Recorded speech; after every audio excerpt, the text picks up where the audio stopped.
इस वक्त हम सभी के जहन में एक ही सवाल है। सवाल ये कि आखिर क्या होगा 17 मई के बाद। क्या 17 मई के बाद लॉकडाउन खुल जाएगा या फिर जिस तरीके से अभी हालात बने हुए हैं उसी को देखते हुए इस लॉकडाउन को आगे बढ़ाया जाएगा। लॉकडाउन का फिलहाल ये तीसरा चरण है जो कि 17 मई को पूरा होगा, लेकिन अब जो जानकारी निकल के सामने आ रही है उसके मुताबिक लॉकडाउन अभी भी जारी रहे, लेकिन एक संशोधित रूप में। लॉकडाउन में काफ़ी और रियायतें दी जाएंगी, जैसा कि लॉकडाउन 2 की तुलना में लॉकडाउन 3 में काफ़ी सारी रियायतें दी गई हैं, तो लॉकडाउन 4 जो जारी रहेगा उसमें भी और ज़्यादा रियायतें होंगी। मसलन उसका अब इशारा भी मिलने लगा है। उदाहरण के तौर पर फिलहाल जो पहला इशारा सामने आया है वो आया है रेल मंत्रालय की तरफ से। रेल मंत्रालय ने साफ कर दिया है कि अब जो 12 मई के बाद से कुछ रूट पर ट्रेनें चलेंगी, यानी कि एक बार फिर से रेल पटरी पर दौड़ेगी। पिछले करीबन जो है 50-55 दिनों से रेल पूरी तरह से बंद थी, लेकिन अब उसको नॉर्मलाइज करने के लिए शुरुआत की जा रही है। फिलहाल जो ट्रेनें दौड़ेंगी वो देश की राजधानी दिल्ली से अलग अलग रूटों पर चलेंगी, 15 अलग अलग रूट्स पर, और वही ट्रेनें वापस भी आएंगी।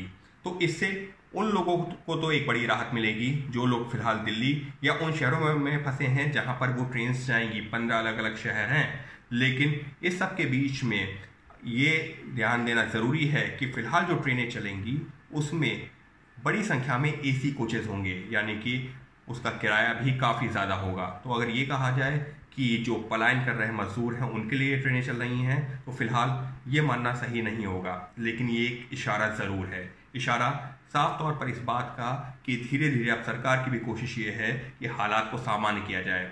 फिलहाल ऐसा मुमकिन नहीं है कि सारी ट्रेनें एक साथ चला दी जाएं, सारी फ्लाइट्स एक साथ उड़ा दी जाएं, और इसी वजह से अब धीरे धीरे करके इसकी शुरुआत की जा रही है। और फिलहाल अगर रेल मंत्रालय की माने तो अभी ये शुरुआत है और आने वाले दिनों में धीरे धीरे करके इस फ्रीक्वेंसी को बढ़ाया जाएगा। लेकिन हालात को देखते हुए इस सब के बीच में एक स्पष्टीकरण और सामने आया है, और वो ये है कि फिलहाल अभी रेलवे के भी कई सारे कोचेज ऐसे हैं जो कि कोरोना पेशेंट्स के इलाज के लिए रखे गए हैं, करीबन 20,000। और इस वजह से अभी ऐसा नहीं है कि सभी ट्रेनें चल जाएंगी, लेकिन धीरे धीरे करके रूट्स पर, अलग अलग रूट्स पर ट्रेनें चलाई जाएंगी। इससे निश्चित तौर पर एक राहत मिलेगी उन लोगों को जो किसी काम से किसी दूसरे शहर में फंसे हुए थे। फिलहाल शुरुआत दिल्ली से हो रही है। इतना ही नहीं, बात की जाए एयरपोर्ट्स की, तो एयरपोर्ट पर भी ऐसे इंतजाम कर लिए गए हैं जिससे कि जब जो है फ्लाइट्स वहाँ से संचालन करने का फैसला लिया जाए तो वहाँ से फ्लाइट्स उड़ाई जा सकें। और फिलहाल जैसी जानकारी निकल के सामने आ रही है कि शुरुआत होगी कॉमर्शियल फ्लाइट्स से, यानी कि कॉमर्शियल फ्लाइट्स से जो शुरुआत होगी और उसके बाद में धीरे धीरे करके पैसेंजर फ्लाइट्स पर आएगा। लेकिन वहाँ पर भी खास एहतियात बरतने होंगे, फिर चाहे वो रेलवे हो या हो जो है फ्लाइट्स, तो हर जगह पर खास एहतियात बरतने होंगे। मुंह पे मास्क लगाना होगा, उसके अलावा सोशल डिस्टेंसिंग का पालन करना होगा और इसका सख्ती से पालन करना ज़रूरी होगा। तो फिलहाल कुछ इस तरीके के इंतज़ाम किए जा रहे हैं। इतना ही नहीं, बाद में धीरे धीरे करके जो बसेस की सेवा है वो भी शुरू की जाएगी। हालांकि अभी शुरू कर दी गई है, लेकिन उस दौरान जो बहुत सारी बसेस हैं उसमें सिर्फ वही लोग जा रहे हैं जिनको राज्य सरकारें भेज रही हैं। लेकिन धीरे धीरे करके कोशिश अब ये है केंद्र सरकार की भी और राज्य सरकारों के साथ भी, जो प्रधानमंत्री लगातार चर्चा कर रहे हैं कि हालात को सामान्य करना जरूरी है, क्योंकि इंडेफिनिट टाइम तक के लिए ये लॉकडाउन जारी नहीं रह सकता। लिहाजा अब एहतियात बरतते हुए इस लॉकडाउन में छूट देनी ज़रूरी होगी। लेकिन सबके बीच में खतरा यही बना हुआ है कि कहीं ऐसा तो नहीं कि ये जो छूट दी जाए उसके बाद में जो पिछले 50-55 दिनों का जो है एक तरीके से सबने एफर्ट किया है, सबने मेहनत की है, सबने एक तरीके से घरों में रहे हैं, तो वो पूरी तरह से विफल हो जाए।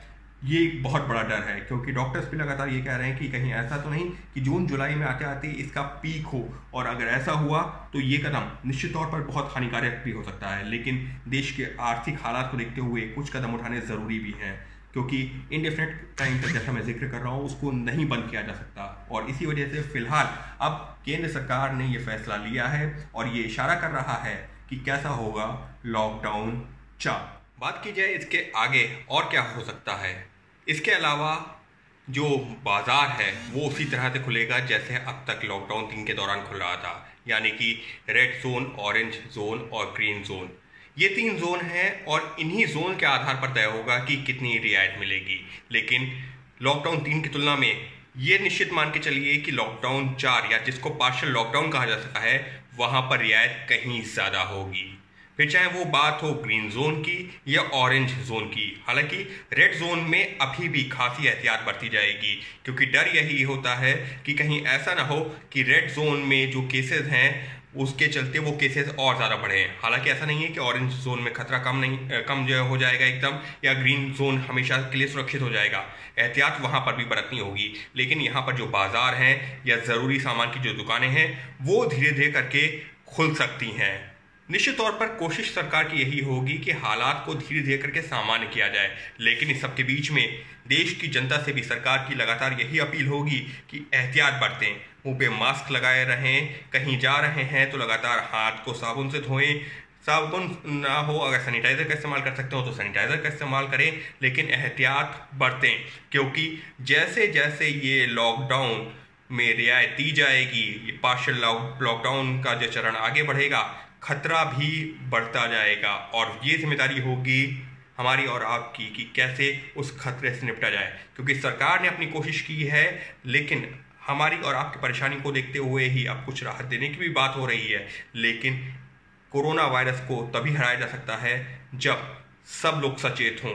लेकिन फिलहाल कई लोग ऐसे हैं जो इसको उतनी गंभीरता से नहीं ले रहे हैं। ज़रूरत इस बात की है कि सभी लोग इसको गंभीरता से लें, क्योंकि सरकार ने भले ही अब तैयारी की है कि लॉकडाउन में रियायत देने की, लेकिन इस रियायत का सिर्फ उतना ही फ़ायदा उठाएं जितनी सही मायने में ज़रूरत है, वरना आने वाले दिन और ज़्यादा मुश्किलों भरे भी हो सकते हैं।